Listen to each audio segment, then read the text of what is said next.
છોટાઉદેપુર જિલ્લાના સંખેડા તાલુકામાં પણ ધોધમાર વરસાદ વરસ્યો છે।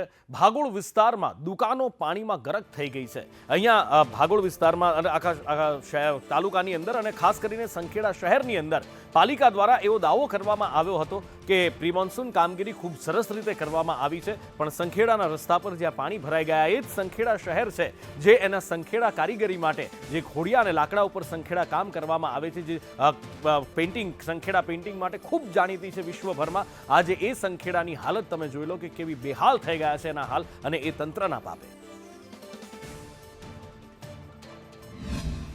સંખેડા તાલુકામાં છેલ્લા 1 કલાકથી ધોધમાર વરસાદ વરસી રહ્યો છે। અત્યારના તસવીરમાં જે દ્રશ્ય જુઓ છો એ આ સંખેડા ગામના દ્રશ્ય છે। સંખેડા ગામની ભાગોળના વિસ્તારના દ્રશ્ય છે।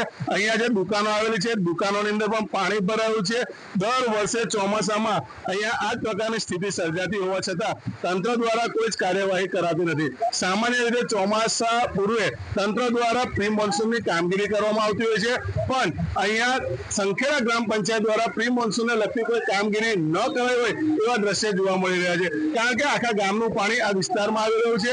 અંદાજે 1 ડઝન જેટલી દુકાનોની અંદર પાણી ભરાયું છે અને લોકોને પારવાર મુશ્કેલીનો સામનો કરવો પડી રહ્યો છે। સંજય ભાટિયા, સંદેશ ન્યૂઝ, છોટાઉદેપુર।